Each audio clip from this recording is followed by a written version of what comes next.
tea.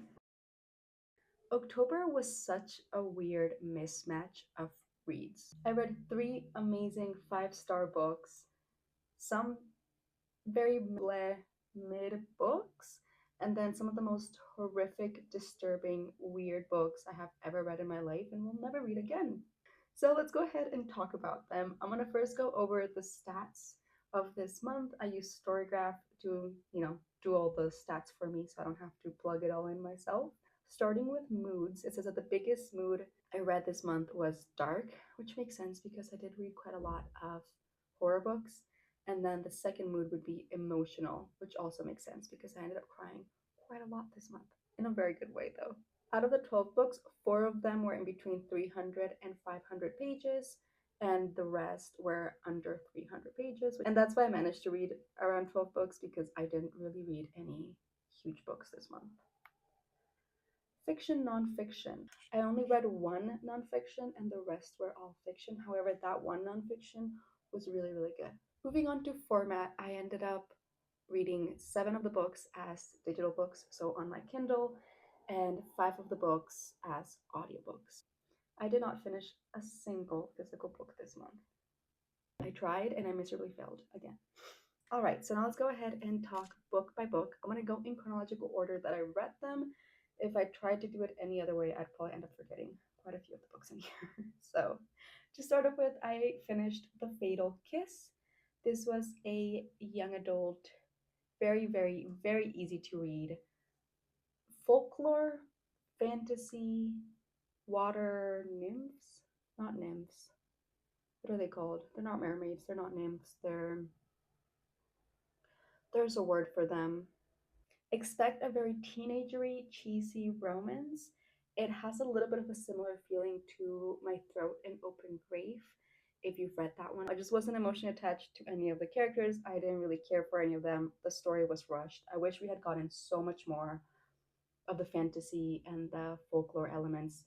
We follow our main character who died and became this water nymph. It's not a nymph, it's not a mermaid. They're basically these water creatures from women who have drowned, and it's to kind of in the in between place. So if they're able to fully let go of their trauma or their grief or their anger, they will be able to move on. But if not, they're stuck as these creatures. And our main character finds out that if she's able to have a human kiss her and fall in love with her, she will become human again. So we follow her as she tries to get someone to fall in love with her. And there's a little bit of a love triangle, there's a little bit of a polyamorous relationship going on. The idea was good, the execution just didn't do it for me. Moving on, I read The Gathering Dark. This was my first book trying to read more horror, and there's a collection of dark stories, an anthology of folk horror, I think. This was a pretty good book. I don't really read that many short story collections. I've been wanting to get more into them though. And I think this was a pretty good start for both short story collections and horror. Although each story is written by a different author, I think it did a really seamless job at making them very cohesive, and it almost gives this feeling as if all the stories could be happening at the same time, just in different parts of the world. All of our main characters were teenagers, and we follow them through these creepy little short stories. However, I think one of the main themes of the book also is grief and trauma and learning to heal through that. And so the horrific elements in the book are representations of that grief or that trauma, and then the characters trying to heal through that. And yeah, I thought they were pretty good. My only complaint would be that I wish some of them had been a little bit longer, just so that I had gotten to maybe care more for the characters or have more of an emotional connection, because each story was only a chapter long. It was barely enough for me to even remember which character I was with right at the moment and what their name was and then what was going on, and you know, it was okay, just not one of my favorite books, and I don't think I would read it again, and I'm sure in a couple months I'll probably have forgotten about all of it. But that's not a bad thing, that's just the way that my memory works. I would still recommend it. Next, we move on to Hell Followed With Us. Ooh, body horror, gore, religious trauma, dystopian YA. that sounds like a good mix for you, then I would highly recommend Hell Followed With Us. This is by the same author that wrote The Spirits, The Spirit, The Spirit Bears Its Teeth. And I did end up really liking both of his books. In this one, we follow Benji, who has been infected with a virus that is slowly turning him into a huge monster like angel with too many teeth and too many eyes and huge wings. Think seraphim angels, but make it YA, and the angel is slowly rotting away. Think caterpillar turning into butterfly when they go into the little cocoon and literally melt into just a mush of cells to then reconstruct themselves again. Benji is going through a similar transformation where his body is literally rotting from the inside out. He's puking out his insides, his skin is falling off, he is growing extra teeth and extra eyes and wings, and it's creepy and it's gory and it's disturbing. The virus is slowly taking over his body to turn him into this angel with the goal of eradicating humans on Earth. And this is all done by a very creepy, culty religious group that believes they are cleansing the earth from sin and from humans. And so Benji escapes from them and gets taken in by a queer community of teenagers who love him and respect him and show him that there's so much more to life. And there's a little bit of a romance, and it's really good. A YA dystopian with very, very gory details. If you're at all squeamish, don't read this book. Next, I finished A Dark and Drowning Tide, which was sadly such a disappointment. I went into this book with very high hopes. The first 40% of the book was really, really good. It felt a little bit like Six of Crows meets the Atlas Six, but make it sapphic and water dragons. And then the rest of the book was just such a major disappointment.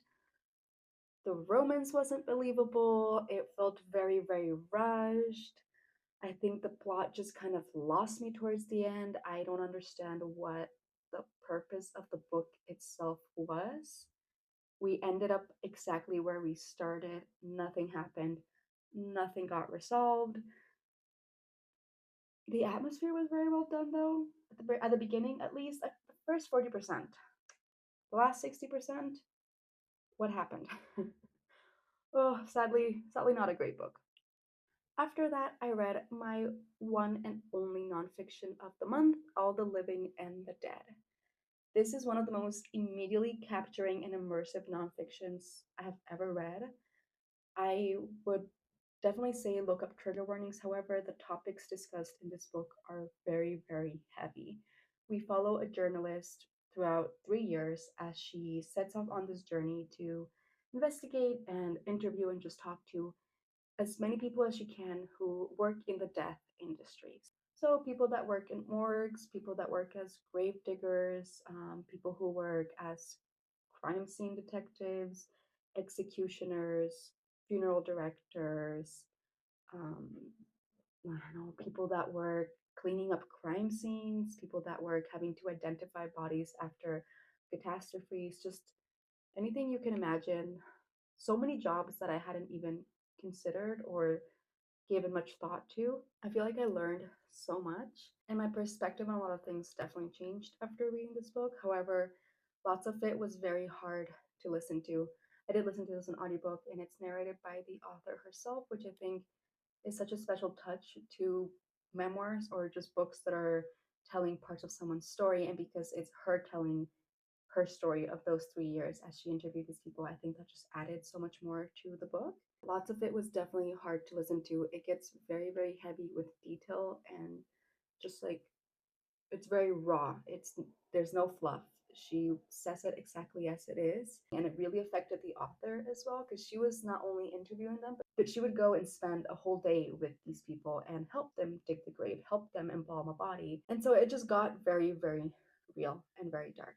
But I'm really glad I read it. And if you think it's a book that sounds interesting after you read the trigger warnings and after everything I said, then I would definitely highly recommend.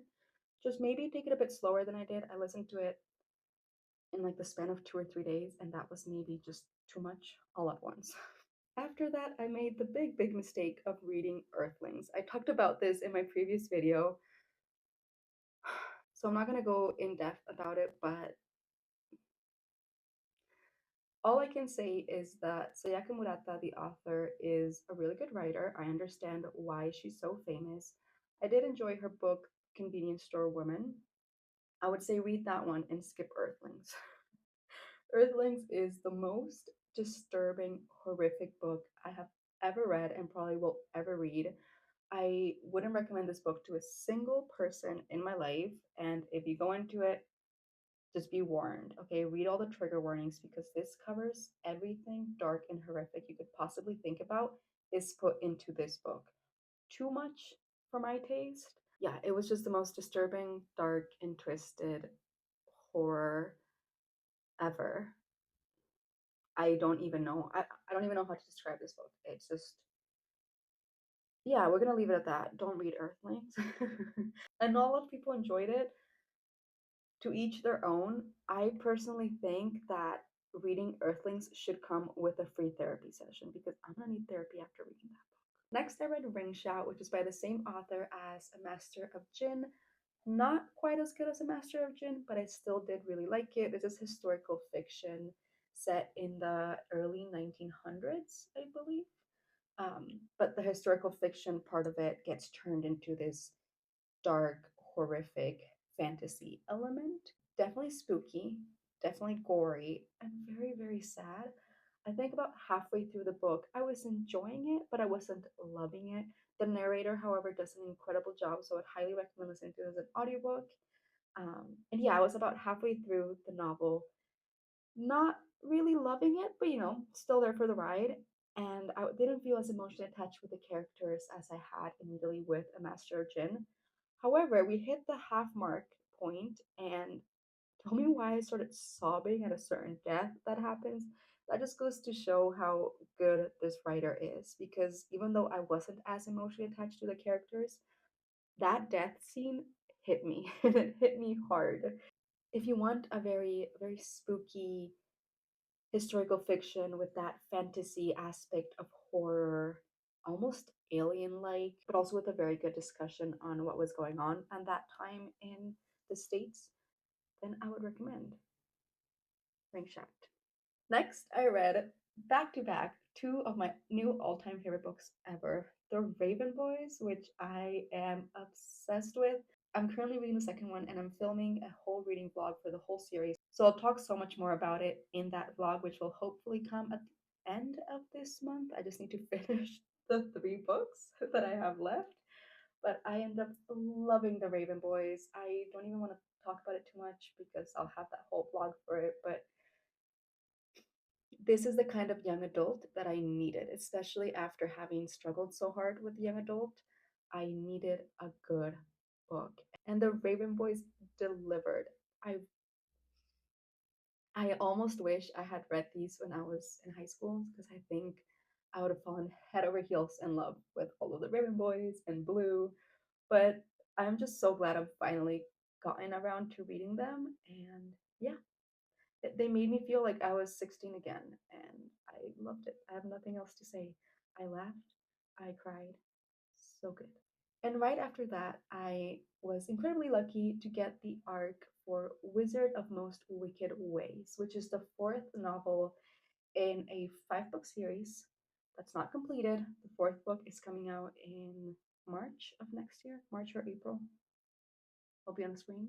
And the fifth book probably won't come out until 2026 or so. But I don't understand why these books are not talked about more. They're so incredibly good and they have such little ratings on Goodreads. The first book has only 44,000 ratings on Goodreads, which, it's not horrible, but 44,000 is not nearly enough. The second book, 16,000. The third book, only 9,000. And then the fourth book isn't out yet, so that only has 32 ratings, one of them being mine. But I need this series to be more popular, please. Let's go ahead and give love to Wimble House. Charlie Holmberg is the author, and I need to thank her for creating these characters, creating these stories, and breaking my heart to so many little pieces. Wizard of Most Wicked Ways was amazing from the start, from the first sentence, and the way that it starts and ends is such a beautiful mirror. It's so good. I also don't understand how the author has managed to make each book in the series somehow better than the one before. I am so emotionally attached to these characters. I care so much for them. It's the perfect combination of cozy fantasy with just enough mystery thrown in there to keep you on your toes and wanting to turn that page. There's the sweetest, most innocent romance, and it'll have you kicking your feet and giggling. It's just so cute. I absolutely love the series, and I cannot wait for the fifth one to come out. And I'm so sad that I'm gonna have to wait probably until 2026. But please go ahead.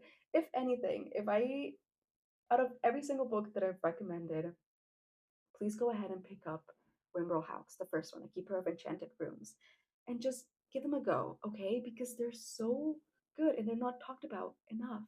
And I can't tell you anything about Wizard of Most Wicked Ways without spoiling the first one. But just so you get an idea, cozy fantasy, found family, mystery, set in the 1800s between London in the US. And we follow this family of characters. So in each book, we center mostly around one of them, but we still get perspectives from the other ones. And I can't say much else. Just please go ahead and give them a go. They're so, so good. And this was such a good change. Like, I needed to read something like Wimberl House and the Raven Boys after having read the most horrific book to ever exist, Earthlings. And the last book that I ended up reading this month was Chlorine. This is a coming of age young adult horror. And I say that lightly because I think describing it as coming of age would be the same as me describing the Hunger Games to someone who knows absolutely nothing about them as a coming of age story. Like, I'm not lying, but I'm also not really telling the truth. If that makes sense. Like, no one would describe the Hunger Games as a coming of age story, right? Chlorine is described as a coming of age story, young adult with fantasy. So I went into it with like fantasy horror. So I went into it thinking, great, we're gonna get maybe kind of a spooky story about dark mermaids. I love a good dark mermaid. I kind of wish the author had either committed to one or the other.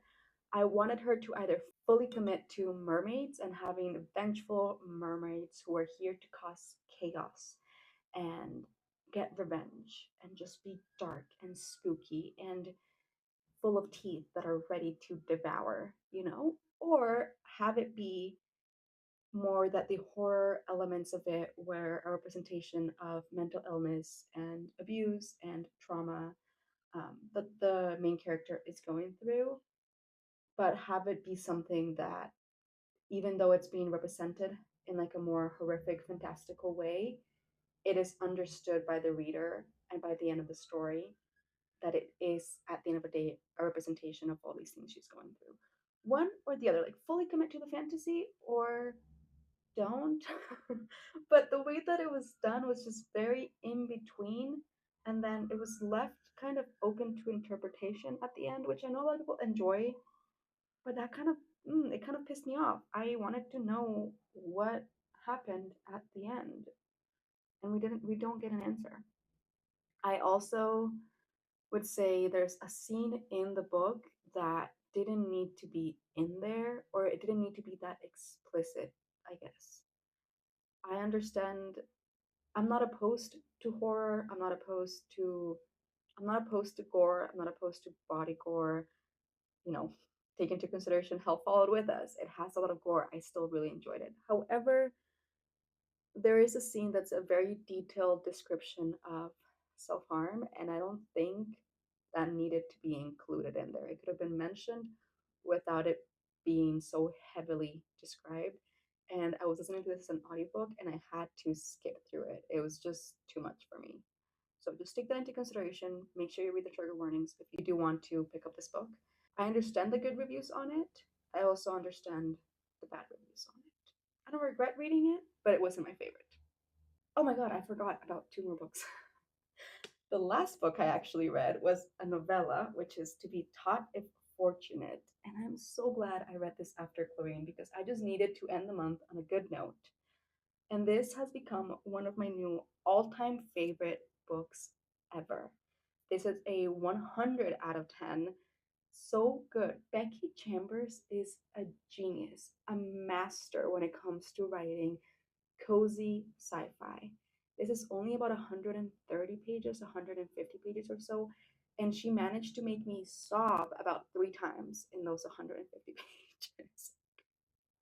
I was laughing, I was crying. It was just, I read it all in a day. I would recommend doing that as well because you just need to get the full experience. It immediately captures your attention with how it starts. We're following this engineer who is on this space expedition with 3 other scientists, and they are visiting different planets that have the potential of life on them. They're either aware that there's going to be life on them or just the potential of life is possible in those planets.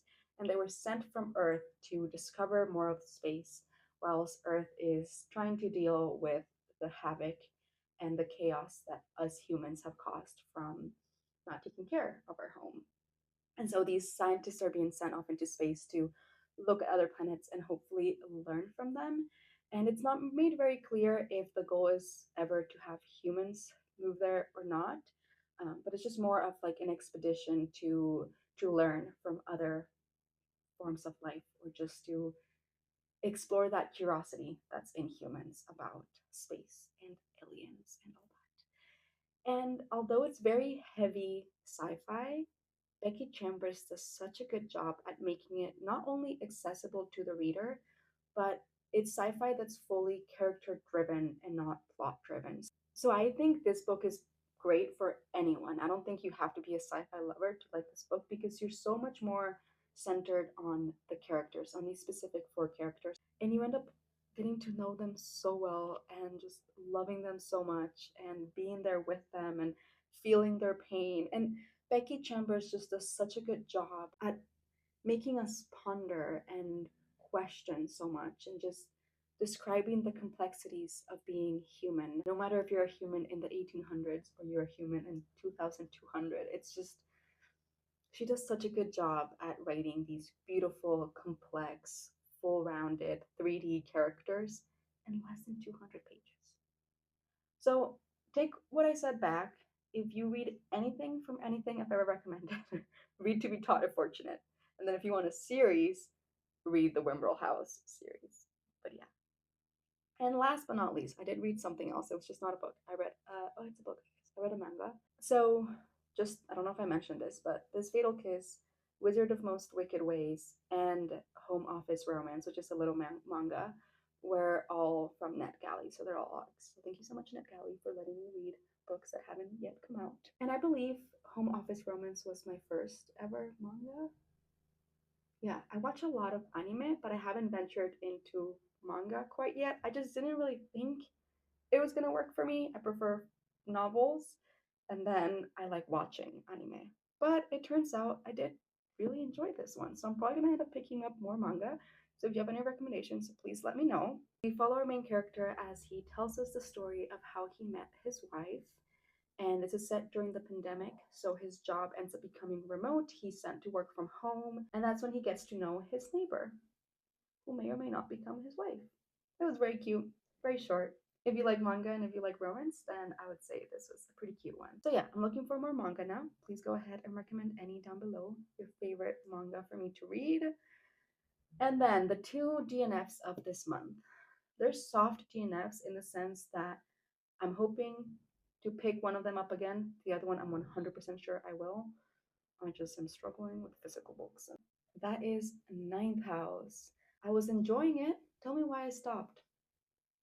And I was ranting about it with my friend, just telling her how I've been really struggling with physical books, and she suggested we just do a buddy read and end up reading the duology together eventually, maybe next month, maybe this month, not really sure. So when we end up doing that, that's when I'll pick it up and actually finish Ninth House.